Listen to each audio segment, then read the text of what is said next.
예, 혹시 세관 일부에서 공부했던 것 가운데 질문할 게 있으면 한번 얘기해 보시죠. 한 사람만. 질문 없습니까? 정직한 질문을 위해서 아껴놓겠습니다. 이제 아끼지 마세요. 시연에는 질문은 정직한 질문이 아니잖아요. 그렇긴 하죠. 그래요. 그럼 들어갑니다. 세계관의 본질 이제 생각해 보겠습니다. 우리 미역국 세계관 제가 종종 얘기하는데 우리도 그 광고 중에 한 대한민국 수험생 가족으로 산다는 거 이라는 그런 어떤 광고였는데 아침에 엄마가 이렇게 미역국을 끓여줬습니다. 그러자 아들이 엄마에게 오늘이 무슨 날인데 미역국을 주냐고 화를 냈습니다. 시험 날인데 미역국을 좀 어떡하냐라고 하는 거죠. 그러니까 어머니는 뒤에서 국을 뜨면서 매우 서운한 듯한 얼굴을 하며 아들을 바라봅니다. 시험이 끝난 아들은 친구들과 신나게 했는데 동생이 보낸 문자 메시지로 오늘이 어머니 생신이었다는 것을 이제 알게 되는 그런 아주 광고입니다. 이게 바카스 광고일 건데 아마 이 광고에서 핵심이 뭐냐면 시험날 미역국을 끓여줬더니 기분 나빠하더라 하는 그 장면이죠. 왜 그렇죠?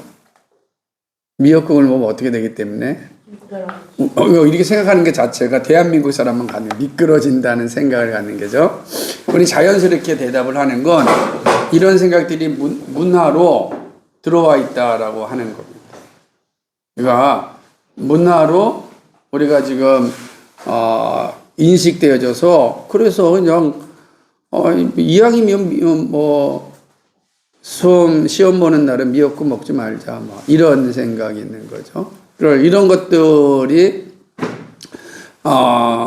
이건 되게 이제 그 미신적이고 샤머니즘적인 세계관이잖아요.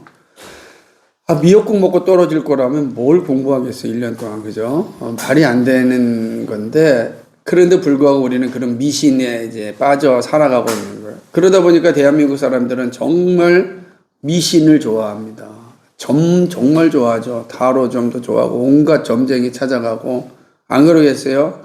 권력자들은 더 말할 필요도 없이, 지금, 우리 사회 속에서 횡행하고 있는 모습 가운데 하나가 뭐냐면 이런 미신 문화라고 하는 겁니다. 조금 더 나오면 접신 문화라고 하는 겁니다.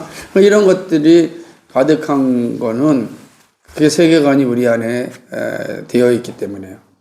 미신이 전부 다 우연인데 이런 어떤 이 21세기 시대에도 이성적으로 판단하고 분별하는 것보다도 이런 어떤 미신적인 것에 허우적거리며 사는 모습들이 있습니다.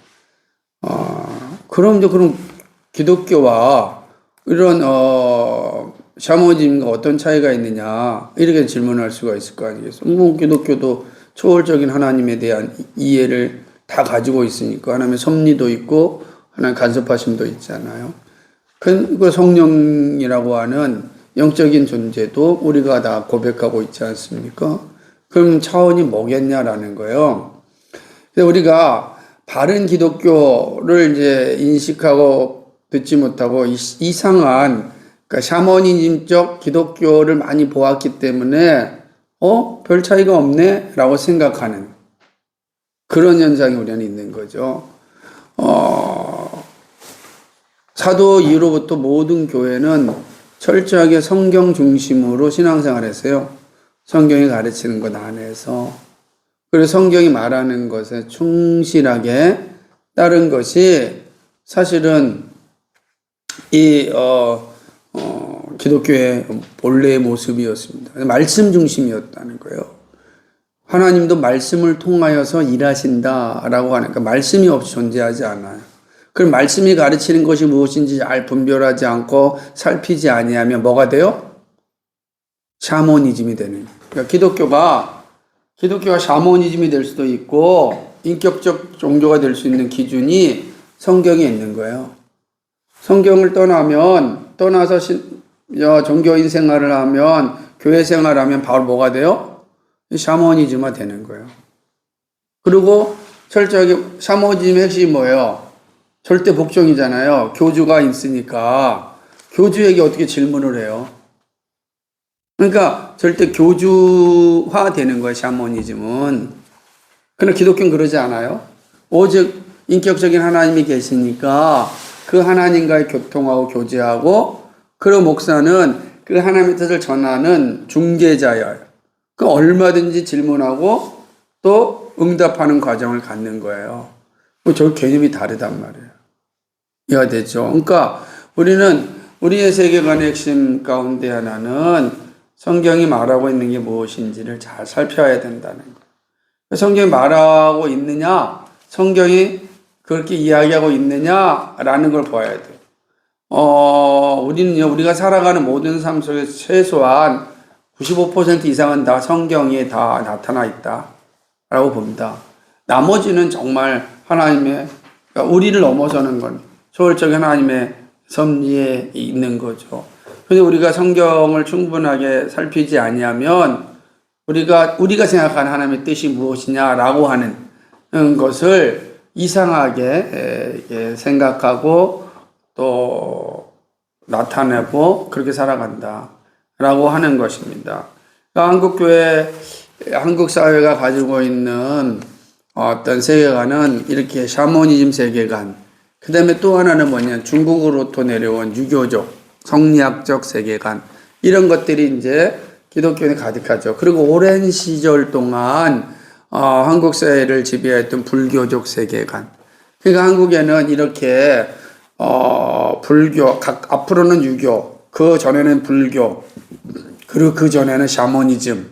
그러니까 유교와 불교와 샤머니즘이라고 하는 사회 속에 기독교가 인격적인 종교가 들어온 거예요. 그러니 이거 엄청난 이제 충돌이 일어날 수밖에 없죠. 그래서 우리는 종교 간의 충돌이다 그러는 것이 아니라 세계 간의 충돌이 한국 사회에 일어나는 거예요. 그 알게 모르게 우리는 다 이 세 가지와의 전쟁을 살아가는 거예요. 그래서 자칫하면 샤머니즘 기독교가 되고, 자칫하면 불교적 기독교가 되고, 자칫하면 유교적 기독교가 돼요. 유교적 기독교가 될 확률이 뭐죠? 예를 들자면은 그게 이제 가부장제 같은 또 이런 어떤 그 상강오륜이라든지 이런 게 성리학적인, 그러니까 성리학에서는 인간이 성인이 되려면 상강오륜을 잘 지켜야 돼요. 근데 상강오륜 지키기가 만만치가 않거든요. 그러니까 그 성인 되는 게 어려운 거예요. 이런 모습들이 다 있는 거죠. 근데 만약 기독교도 우리가 성인, 거룩한 사람, 믿음을 갖게 되고 그리스도인, 회심한 그리스도인, 거룩한 사람이 되는 어떻게 되죠? 우리는 어떻게 거룩한 사람이 믿음의 사람이 됩니까? 의로운 사람이 됩니까? 성인, 의인 같은 거랑 어떻게 의인이 되죠? 우리는 어떻게 의인이 되죠? 믿음으로 되잖아. 왜 갑자기 멍합니까? 믿음으로 되는 거예요. 유교인들은 어떻게 된다고요? 상강오륜을 지켜야 되는 거예요. 행위로 되는 거잖아요. 그러니까 로마 캐톨릭이 한국에 들어와서 보니까 이게 믿음으로 구원받는다. 이거를 이해를 못하는 거예요. 그래서 로마 캐톨릭은 살짝 변형을 시켜줘. 믿음과 행함으로 구원받는다. 얼마나 인간에게 적절합니까? 그죠? 행함도 필요하다. 그 성경은 그렇게 말하잖아요. 개혁파들은 오직 의인은 믿음으로 말미암아 된다. 믿음으로만 되는 거예요. 그러면 이런 성리학적, 유교적 세계관이 있는 곳에 들어오는 거잖아요. 더군다나 불교적인 인간은 다 윤회된다는 거예요. 그죠? 그리고 삶은 다 인연, 우연으로 된다는 거예요. 우리가 다행스럽다, 우연이다. 정말로 우연히 그런 일이 이루어졌어요. 정말 우리 만남 인연입니다. 이렇게 말하는 게 다 무슨 용어예요? 불교적 용어란 말이에요. 우리는 그런 게, 우리에게는 우연이라는 게 존재하지 않잖아요. 하나님의 섭리 가운데 일어나니까. 그래서 우리는 다행이라는 표현을 쓰지 않고 감사합니다. 모든 다행이라는 표현에 다 100% 싱크로에 맞는 게 감사예요. 여러분 해보세요. 여러분이 다행이다 할 때 감사합니다. 거의 다 100% 싱크로이란 말이에요. 그런데도 불구하고 우리가 그동안 이 불교적인 세계관 속에 살아있으니까 되는 거예요. 우리는 불교적인 것은 순환론적 역사관을 가지고 있어요. 그죠? 그니까 뭐가 되는 거예요? 윤회가 돼서 다음에 내가 뭐로 태어날지 몰라요. 강아지로 태어날지 모르니까 강아지를 함부로 못하는 거예요. 강아지는 사람이 아니에요. 가족도 아니고요. 그냥 우리 안에 거주하는 존재일 뿐이에요. 함께. 그런데 불교적 세계관으로 보게 되면 내가 강아지로 태어날 수가 있어요. 그러니까 미래의 가족일 수도 있다는 거죠. 이런 세계관이 가득 있는 거예요. 그러니까 함부로 못하는 거예요. 그러니까 또 뭐죠? 그러니까 인도에 가면은 쥐도 못 죽이잖아요. 쥐가야 사원에 가면 지사원이 있어요. 전체가 쥐로 가득해요. 왜요? 나중에 내가 윤회로 쥐로 태어날 수 있으니까 쥐를 못 죽이는 거예요. 이런 게, 근데 우리 뭐예요? 우리는 선분적 역사관이에요. 시작이 있고 끝이 있어요. 선분적 역사관. 그러니까 직선적 역사관이라고도 해요. 선분적 역사관. 그러니까 우리는 시작이 있고 끝이 있는 역사란 말이에요. 윤회가 되지 않아요. 그러니까 역사관도 다르고 살아가는 방식도 다 다르고, 그러니 들어왔으니 충돌이 돼야 안 돼요. 충돌이 되는 거죠. 불교와도 유교와도. 그 가봤더니 또 동네마다 뭐가 있어요? 선앙당이 있어요. 선앙당이. 사람들이 다 물 떠놓고 비나이다 비나. 누구한테 빕니까? 선앙단 시인한테 빈다는 거예요. 그죠? 남신 여신도 있고 또 뭐예요? 뭐가 있냐면 아이를 낳으려면 누구한테 빌어야 돼요?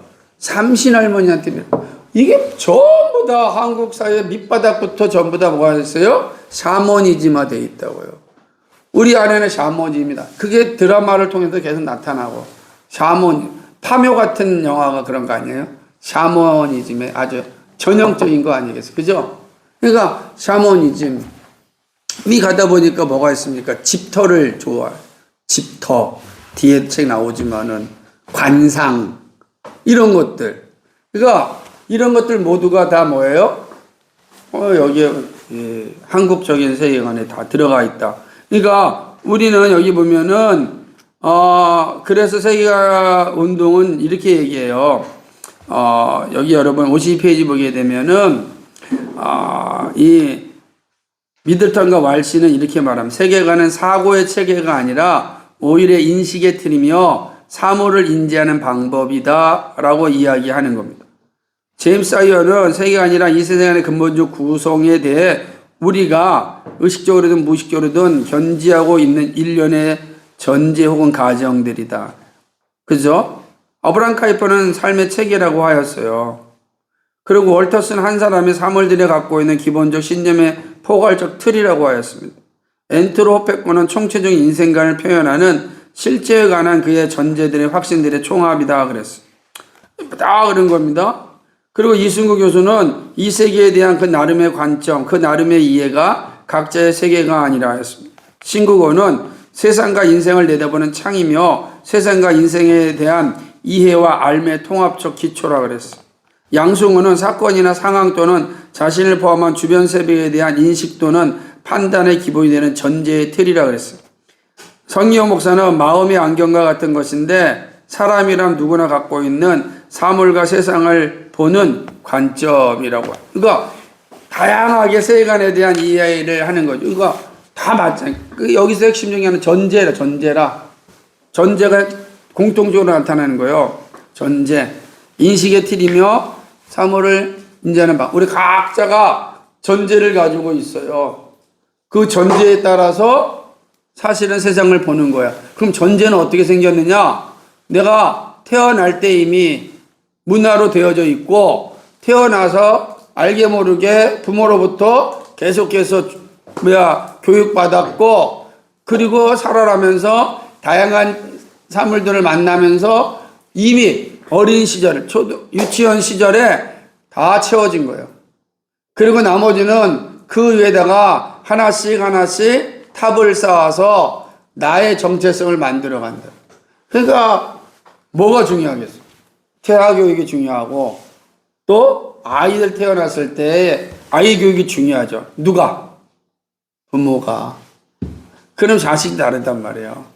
달라도 세상 살아가면서 변질이 많이 되는데 그것까지 준비하지 않으면 더 변질되죠. 그런 겁니다. 예를 들면 우린 집에 욕을 안 쓰는데 어느 날 지혜랑 현호가 학교 갔다 와서 욕을 하는 거예요. 기가 막힐 노릇이죠. 그래서 말하기를 학교 가면 무지무지 욕한다는 거예요. 안 다니면 안 배웠겠지만 다니다 보니까 배우는 거잖아요. 이게 어려운 거예요. 아무리 잘해도 밖에 나가면 수많은 세계관과 충돌 속에서 넘어간단 말이에요. 그런 거예요. 그러니까 속에서는 할 수 있지만 입으로 나오면 안 되거든요. 속에서는 어떤 욕을 할 수 있지만 입으로 나오면 안 돼. 그 훈련을 잘 해야 되는데 쉽지 않잖아요. 그죠? 그러니까 이게 안 되니까 교회에서도 욕하는 거지. 교회에서 무슨 싸움만 일어나고 뭐가 다 세상 시장 잡회보다 양아치들보다 더 심한 욕들이 교인들 입에서도 막 나와요. 어떻게 설명하세요? 세계관이 형성이 안 된 거예요. 여전히 겉은 그리스도인이라고 보지만 전제의 틀은 여전히 세속적 세계관이 가득한 거지. 안 그러겠어요? 그죠? 우리가 한 번은 할 수 있을 수도 있어요. 약하니까. 하지만 안 배웠고 안 들었다면 안 하겠죠. 모르니까. 그죠? 없었으니까. 천국 가면 욕이 있을까요? 없단 말이에요. 없으니까. 지옥은 맨 욕설만 있을 겁니다. 그러니까 우리가 생각할 때 이런 것들을 잘 생각해 본다면 세계관이 얼마나 중요한지 몰라요. 그래서 저는 그 세계관을 어떻게 합니까? 개인적인 혹은 전체적인 삶의 방식을 이해하고 해석하고 그것에 따라 세상에서 삶을 영위해가는 기본적인 신념이다. 이렇게 해석을 했어요. 사실은 요 신념이다라는 표현도 되게 어려워요. 기본적인 전제다라는 게 나중에 책을 바꾼다면 기본적 전제다. 이렇게 좀 바꾸고 싶어요. 그래서 어쨌든 간에 우리가 개인적으로 전체적으로 삶의 방식을 이해하고 해석하고 그것에 따라 세상을 살아가는 기본적인 전제. 이게 우리 모두에게 다 있다. 이게 세계관이다. 근데 이거는 처음에는 나중에 보겠지만 처음에는 무의식적으로 받아들여요. 두 번째는 내가 학습해요. 그리고 마지막으로는 문화가 되는 거예요. 이 수능과 그 다음에 이렇게 저항과 수능과 저항의 과정을 통해서 내가 되는 겁니다. 이게 오랜 시간이 걸리는 거거든요. 그럼 우리의 세계관이 어떻다? 그래서 우리가 세계관을 얘기할 때 어떻게 모습을 얘기하는 중요하죠. 그럼 올바른 세계관의 기준이 뭐냐? 영어에서 보면 이렇게 얘기합니다. 참 재밌잖아요. 안다라는 것은 yes, I see라고 하는 거예요. 안다가 보는 것과 연관되는 것을 사용하는 거죠.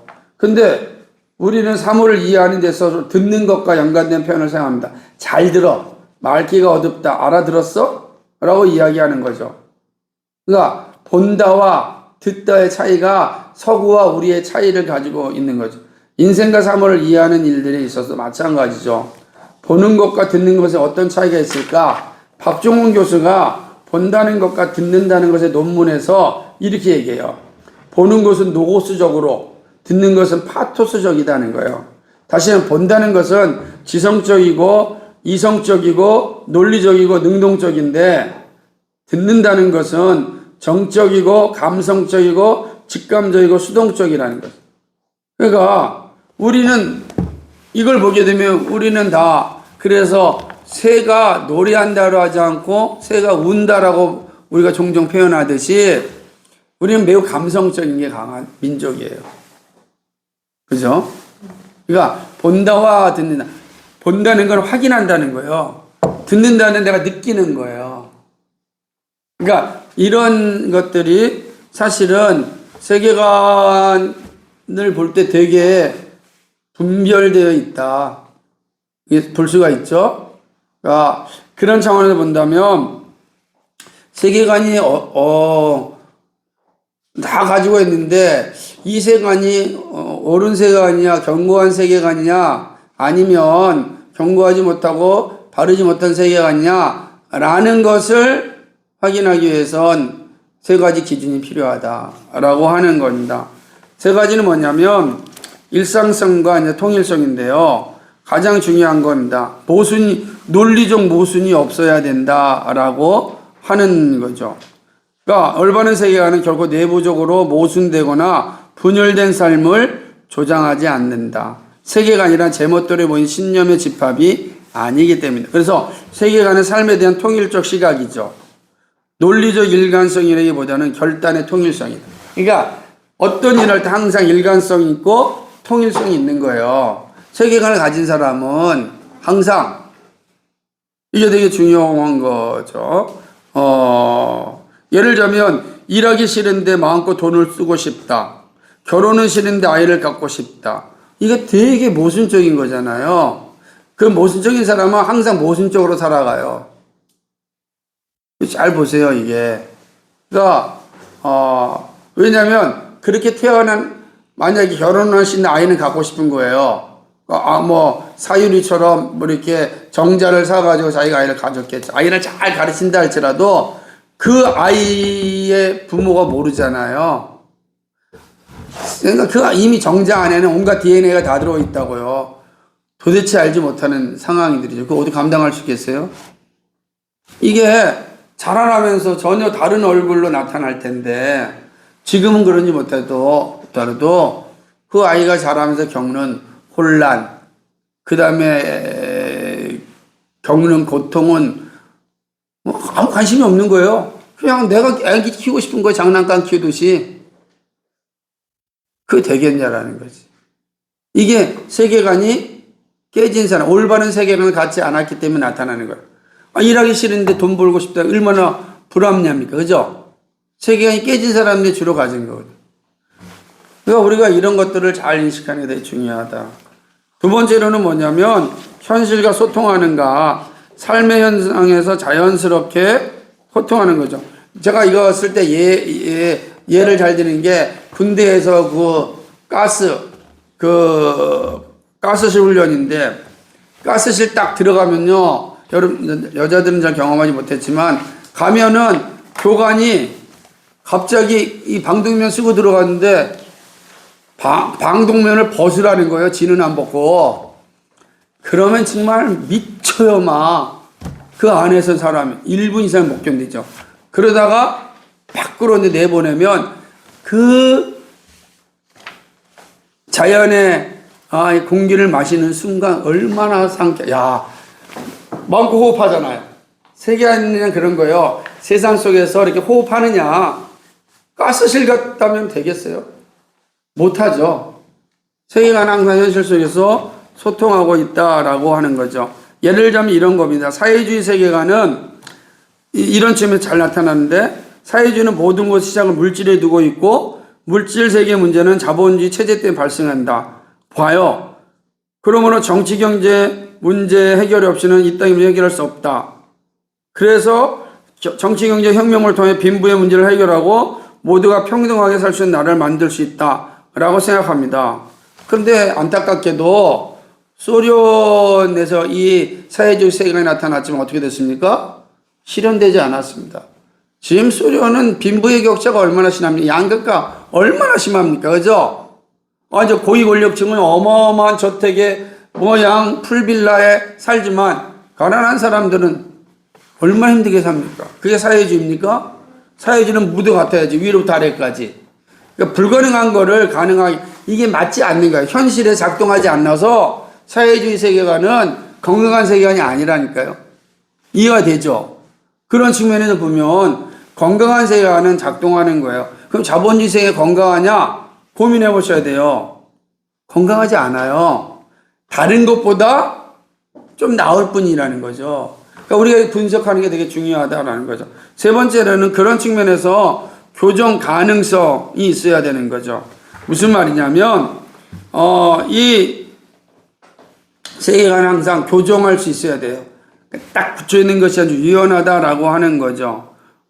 무슨 말이냐면 세계관이 구조적 모순이 없고 현실성이 있다고 해서 세계관을 절대화하는 것은 정말 위험한 거죠. 우리는 좋은 세계관은 언제든지 수정을 받을 수 있는 준비가 되어 있는 세계관이다. 그러니까 성경적 세계관이 완벽하다고 한다면 뭐가 수정이 되지 않겠죠. 그러나 그럼에도 불구하고 우리는 언제든지 수정할 수 있는 마음의 준비를 하는 겁니다. 왜냐하면 기독교는 이데올로기가 되면 안 돼요. 왜 그러냐면 성경을 이해하는 과정들이 점점점 넓어지기 때문에 그런 거예요. 그러니까 1세기의 성경을 이해했던 것과 21세 성경을 이해하는 게 계시가 확장됐기 때문에 확장된 계시에 따라서 보는 겁니다. 네, 그게 바로 올바른 세계관의 핵심이에요. 그러니까 계시가 확장되는 것에 따라서 우리는 얼마든지 우리의 세계관을 수정할 수가 있다. 교정 가능하다라고 하는 거죠. 자, 이제는 내가 가지고 있는 세계관이 올바른지 아닌지 우리 스스로가 확인할 수 있어야 돼요. 여러분이 가진 세계관이 옳은지 올바른지 아닌지 이 관점에 따라서 나는 정말 앞에 있는 것처럼 뭐죠? 통일성과 일관성이 있는지, 현실에 난 소통하는 세계관을 가지고 있는지, 아니면 어느 교정 가능한 걸 가지고 있는. 만약 교정 가능하다면 우리가 이념이 되지 않잖아요. 이데올로기는 교정이 불가능한 걸 이데올로기라 그래요. 세계관은 이데올로기가 아니에요. 교정 가능성을 열어놓은 거예요. 이해되십니까? 올바른 세계관이 주는 열매는 반드시 삶의 열매로 나타난다라고 하는 것입니다. 이제 다음 시간에는 바른 세계관의 영향력을 볼 텐데 이게 이제 세계관은 반드시 삶의 열매를 나타냅니다. 건강한 열매를. 오늘은 여기까지 하도록 하겠습니다.